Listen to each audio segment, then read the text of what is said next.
تو انہوں نے اسی کی بنیاد پہ غزل کہنا شروع کر دی اور ان کو لگا کہ یہ کچھ نیا ہو رہا ہے.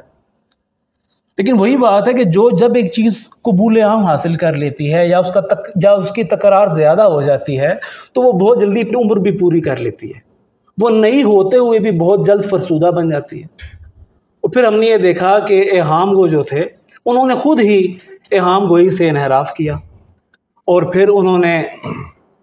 دوبارہ اس طرف آ گئے کہ غزل جو ہے اس میں سے ایہام کو نکالا جائے. حاتم نے خود اپنا دیوان جو تھا اس کو دوبارہ اس کی تصحیح کی، اس میں سے ایہام والے شعر نکالے. تو انہوں نے بھی کیا کہ الفاظ کو بدلنے کی کوشش کی، کیونکہ ایہام کا جو جتنی بھی وہ جو کرشمہ سازی تھی وہ بھی لفظیات کی بنیاد پر ہی تھی کہ آپ کوئی ایسا لفظ استعمال کرتے ہیں جو جس کے دو ممکنہ مفہوم ہیں، ایک سامنے کا اور ایک دور کا. تو بہرحال ولی دکنی کے غزل کہنے سے اس قسم کی لفظیات، اس قسم کے مصرے سامنے آنا شروع ہو گئے کہ بعد کے آنے والوں نے اس سے فائدہ اٹھایا اور پھر بعد میں میر جیسا شاعر آ گیا. اب میر کے پاس یہ معاملہ تھا کہ ولی نے جمالیات پر مبنی یا عشق پر مبنی تو شعر کہہ رکھے تھے، لیکن غزل کا دامن زیادہ وسیع نہیں ہوا تھا. تو میر کے پاس یہ گنجائش پیدا ہو گئی کہ اس نے فلسفیانہ اشعار بھی کہے، یہ توہم کا کارخانہ ہے یہاں وہی ہے جو اعتبار کیا، یا چشم ہو تو آئینہ خانہ ہے دیر منہ نظر آتا ہے دیواروں کے بیچ. تو میر تک آتے آتے مصرع صاف ہو چکا ہے. اور اس وقت ایک دلچسپ بات یہ تھی، آج کل جس طرح کہا جاتا ہے کہ مشاعروں کی وجہ سے شاید جو ہے وہ بہت زیادہ معیار گر گیا ہے، نوجوان غزل کو جو ہے وہ سامع کو ٹارگٹ کر رہا ہے. تو مشاعرے تو اس دور میں بھی ہوتے تھے، لیکن ایک فرق یہ تھا کہ اس دور میں جو قاری تھا کم و بیش اسی سطح کا سامع بھی تھا، یا جو قاری تھا وہی سامع بھی تھا، کہ جو اس وقت کا غزل کو جو غزل کہہ رہا ہے وہی غزل ہوتی تھی جو اس نے بعد میں شائع بھی کروانی ہوتی تھی. تو ایسا نہیں تھا کہ اس نے سنانا کچھ ہو رہا ہے اور چھپانا کچھ ہو رہا ہے. تو بہرحال کہنے کا مقصد یہ ہے کہ میر کے ہاں میں نظر آتا ہے کہ انہوں نے دلی کا کلچر اس کو شامل کرنے کی کوشش کی، پان جیسے الفاظ بھی استعمال کیے، ٹھیک ہے، اور مقامی جو تھے معاملات ان کو بیچ میں شامل کیا، فلسفیانہ انداز کی شاعری بھی کی. پھر وہی جو کتابی باتیں ان کی جو شخصیت کے اور جو دلی کے بربادی کے معاملات ہیں، بہرحال ان کی غزل میں کافی وسعت پیدا ہوئی. پھر انہوں نے اس وقت غزل اتنی سہل کر دی تھی، اس کی زبان اتنی سادہ کر دی تھی کہ جیسے پتا پتا بوٹا بوٹا حال ہمارا جانے ہے، جانے نہ جانے گل ہی نہ جانے باغ تو سارا جانے ہے. تو اس قسم کی بے شمار اسی ہندی بحر میں انہوں نے ایسی غزلیں کہیں جہاں پہ تراکیب استعمال کرنے کی بہت کم گنجائش بچتی ہے. جلدی کریں، 18ویں صدی میں ابھی آپ. جی میں اسی طرف آنا چاہ رہا ہوں. میں اصل میں بتانا یہ چاہ رہا ہوں کہ بھئی میرے پاس غزل کی کیا کیا نمونے موجود تھے اور میرے پاس کیا گنجائش بچتی ہے کہ میں کچھ نیا کر سکوں. عموماً جانتے ہیں لوگ کہ غزل کیسے لکھی گئی. جی ہم یہیں سے شروع کریں، وہ آپ کمیونیکیٹ کر پائیں گے میرا خیال ہے. جی آپ شروع کریں کہ آپ کے زمانے کا آدمی جو ہے آپ کے خیال میں وہ کیا نیا کر رہا ہے، یا آپ ہی چلے اپنا زیادہ کرتا ہے. جی چلے میں اسی اپنے آج کے عہد پہ آ جاتا ہوں. اب ہمارے عہد تک آتے آتے جو ہے وہ اگر میں آج کی غزل کی بات کروں تو آج کی غزل میں سب سے زیادہ جن شعراء کا مجھے اثر محسوس ہوتا ہے، ٹھیک ہے، ان میں ظفر اقبال اور ناصر کاظمی اور ثروت حسین، یہ 3 شعراء جو ہیں جن کا اثر نوجوان نسل میں سب سے زیادہ ہمیں نظر آتا ہے. میں اپنے اگر ذاتی حوالے سے اگر میں بات کروں تو مجھے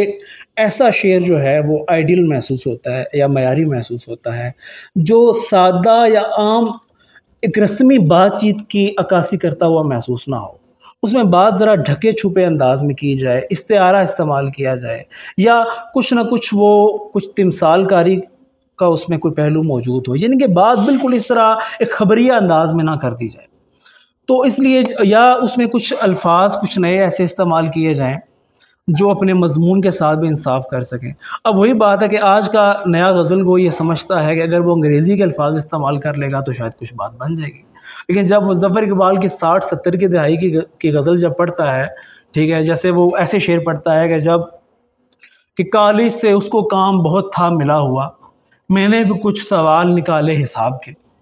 یا لڑکیاں سنتی نہیں دیکھتی رہتی ہیں انہیں، روز بیکار چلے جاتے ہیں لیکچر کتنے. تو آپ کو لگے گا جیسے آج کے مشاعرہ آواز کوئی غزل کہہ رہا ہے،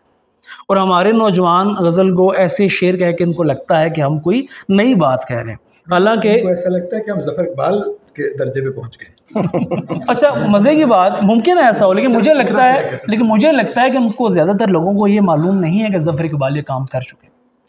تو جب مجھے ان چیزوں کا ایک طالب علمانہ سطح پر علم ہے کہ یہ کام ظفر اقبال کر چکے ہیں کہ صرف سادہ انگریزی زبان کے الفاظ استعمال کرنے سے نیا پن پیدا نہیں ہو سکتا، یا نیا پن پیدا ہوگا بھی تو ایک جاہل سامع یا جاہل کاری کے لیے. جو جانتا ہے وہ یہی کہے گا کہ یہ جگالی کی جا رہی ہے پہلے سے کیے ہوئے کام.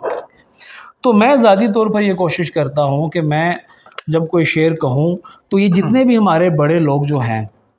جو اپنے اپنے شعبے کے ماہر، جیسے شکیب جلالی کا انہوں نے ذکر کیا، میں خود بھی ذاتی طور پہ ان سے متاثر ہوں کہ ان کے ہاں جو جس طرح کی امیجری نظر آتی ہے، ٹھیک ہے، کہ وہاں کی روشنیوں نے بھی ظلم ڈھائے بہت، میں اس گلی میں اکیلا تھا اور سائے بہت. تو جو اس قسم کے اشعار ہیں کہ آ کے گرا تھا خون میں لہو میں تر، تصویر اپنی چھوڑ گیا ہے چٹان پر. اس قسم کی شاعری جو ہے وہ مجھے زیادہ ہانٹ کرتی ہے، جس میں کہیں کہیں الفاظ کا نیا پن بھی ہو، کوئی نادر امیجری بھی ہو. اور یہ جو پچھلے دنوں انہوں نے سیمینار کروایا ہے استعارہ سازی کے حوالے سے، تو میں ایک نئے غزل گو کی حیثیت سے میری یہ کوشش ہوگی، پتہ نہیں کہ میں اس پہ کامیاب ہو سکتا ہوں کہ نہیں ہو سکتا، کہ میں کم سے کم کچھ اگر استعارہ نیا تخلیق نہیں بھی ہو سکتا تو استعارے میں کوئی نیا کسی نئے معنوی حوالے سے اس میں کوئی وسعت پیدا کی جا سکے، اس کو کسی نئے معنی میں جو ہے وہ استعمال کیا جا سکے. تو میری اس حوالے سے جو ہے وہ ذاتی کوشش رہتی ہے.